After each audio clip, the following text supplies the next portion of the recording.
Halo para hentong lover wibu dan otaku sekalian yang masih mempertahankan titel jomblonya. Sesuai judul yang kalian baca pakai mata kalian cuy, kali ini aku bakal merekomendasikan top 10 anime romance di mana MC dipaksa memiliki pengantin. Gak macam kalian yang masih mempertahankan titel jomblonya dari lahir. Dan ya, mending kita langsung aja ke list animenya supaya kalian makin stres karena masih jomblo sampai sekarang. Dan jangan lupa like, comment, dan subscribe-nya. Wibu DJD Wow Warudes, ini dia. Koito Uso, cinta dan kebohongan adalah dua hal yang terlarang dalam waktu dekat. Ketika remaja Jepang menginjak usia 16 tahun, mereka akan ditentukan pasangan hidupnya oleh pemerintah. Orang-orang tidak perlu lagi bersusah payah mencari pasangan hidupnya. Ya, enak banget lah kalau beginian cuy. Di sini Nejima Yukari, remaja berusia 15 tahun yang tinggal di sudut kecil Jepang. Tak ada hal yang menonjol dari dirinya, kemampuan akademis dan kemampuan atletisnya di bawah rata-rata macam kalian para nolep tentunya.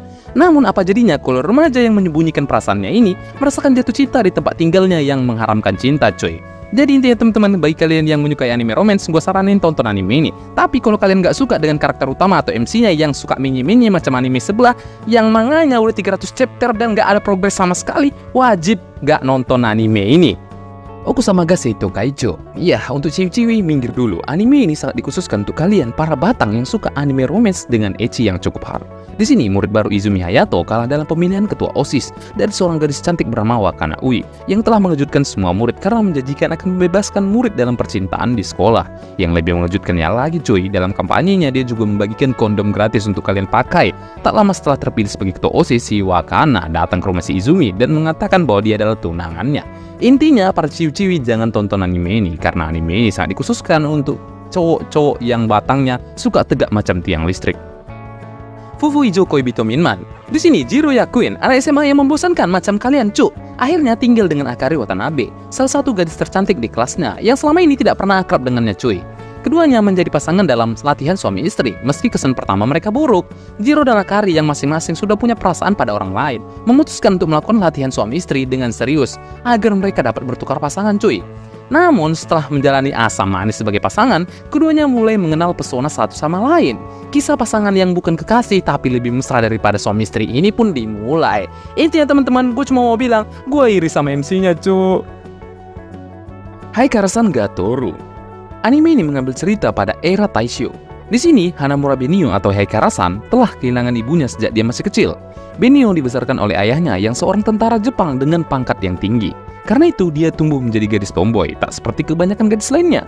Benio tidak begitu tertarik dengan pekerjaan rumah tangga. Dia justru belajar kendo, minum sake, dan lebih suka mengenakan pakaian kebarat-baratan yang terlihat agak aneh ketimbang kimono tradisional. Selain itu, dia juga menolak gagasan tentang perjodohan dalam pernikahan. Karena wanita seharusnya berhak mendapatkan kebebasan dalam memilih pasangan hidup yang dicintainya. Intinya teman-teman, bagi kalian yang belum pernah nonton anime ini, gue saranin tonton cuy. Karena anime romance ini sangat bagus menurut gue cuy. Dan ya, bagi kalian para pecinta anime romance, anime ini sangat wajib untuk kalian tonton lah tentunya. Seito no Hanayome. Yah, anime ini ceritanya terfokus pada Michishio Nagasumi. Suatu hari karena kecerobohannya, dirinya tenggelam di sebuah pantai. Tapi cup, dia beruntung karena dia diselamatkan oleh seorang putri duyung yang cantik dan bahenol. Tapi meskipun diselamatkan oleh putri duyung tersebut, itu adalah awal dari kehidupan kacaunya. Kenapa tidak? Menurut peraturan putri duyung, jika seorang putri duyung dengan wujud duyungnya dilihat oleh manusia, mereka harus menikah apapun yang terjadi. Konsekuensi bila mereka menolak adalah kematian. Terlebih lagi putri duyung yang menyelamatkan si Nagasumi ini, dia adalah seorang putri dari pemimpin klan duyung yang klannya tersebut mirip klan Yakuza. Jadi intinya teman-teman, bagi kalian yang belum pernah nonton anime ini, gue saranin tonton cuy, karena anime romance komedi yang satu ini sangat the best lah cuk. Watashi no Shiawase na Kekkun. Kalau kalian menyukai anime pure romance, anime ini sangat gue rekomendasikan untuk kalian tonton cuy. Di sini Mio lahir di keluarga bangsawan dan dibesarkan oleh ibu tirinya yang kejam. Dia dijodohkan dengan Kyoka, seorang prajurit yang rumornya begitu kejam hingga sampai saat ini semua calon tunangannya dia usir.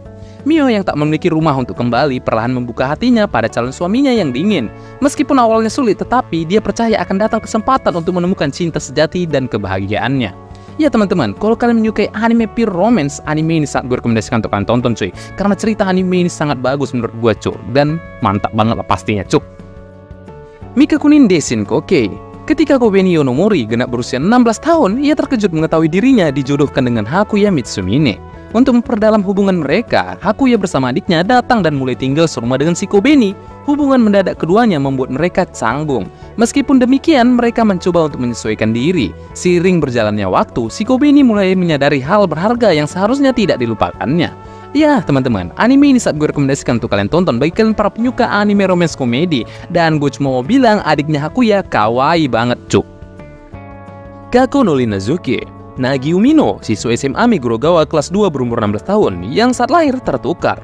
Malam ini dia diundang untuk makan malam dan bertemu dengan orang tua kandungnya. Ketika mau ke tempat pertemuan, di perjalanan si Nagi tak sengaja bertemu dengan Erika Amano, gadis populer yang tiba-tiba memaksanya untuk menjadi pacar bohongannya agar dia tidak jadi dijodohkan oleh orang tuanya.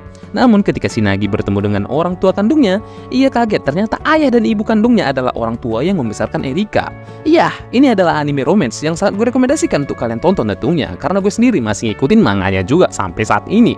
Dan ya, ini sangat worth it untuk kalian tonton tentunya. Ayori Aoshi. Kaoru Hanabishi, seorang mahasiswa perguruan tinggi yang hidup terpisah dari keluarganya dan menghindari identitas keluarganya yang kaya dan berpengaruh. Suatu hari si Kaoru bertemu dengan seorang gadis bernama Aoi Sakuraba yang kabur dari rumahnya dan mencari si Kaoru, yang dulunya adalah teman masa kecil dan juga tunangannya. Si Aoi memiliki cinta yang sangat dalam terhadap si Kaoru dan ingin hidup bersamanya. Karena itulah dia datang mencarinya. Meskipun dia belum pernah bertemu dengan si Kaoru sejak mereka masih anak-anak, si Kaoru akhirnya setuju untuk memberi Aoi tempat tinggal di apartemennya, dan kisah cinta mereka pun dimulai.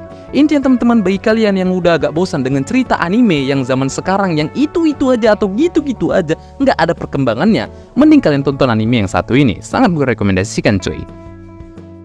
Taisho Otome Otogi Banashi. Kalau kalian suka dengan loli yang beropai, wajib nonton anime ini. Di sini Tamahiko Shima adalah putra bungsu dari keluarga Shima yang kaya dan berkuasa. Tumbuh di keluarga yang bergelimang harta, dia hanya ingin kasih sayang dari keluarganya. Setelah kehilangan ibunya dan lengannya lumpuh karena kecelakaan, Tamahiko jatuh dalam keputusasaan dan dipinggirkan oleh ayahnya sendiri karena cacatnya. Hidupnya terisolasi di pedesaan agar tak mempermalukan nama keluarganya. Si Tamahiko pasrah untuk mati sendirian. Namun seorang gadis bernama Yuzuki Tachibana muncul di hadapannya dan mengatakan bahwa dirinya dikirim oleh ayahnya untuk menjadi istrinya. Ini teman-teman, anime ini sangat gue rekomendasikan untuk kalian tonton tentunya. Wajib banget lah cuk. Ya, mungkin cuma itu aja yang bisa gue tampilkan di video kali ini. Dan jangan lupa like, komen, dan subscribe-nya ya. Dan kalau bisa, share juga kepada teman-teman wibu kita yang ada di seluruh dunia. Kalau di Mars ada, kirim juga lah, oke? See you, bye-bye!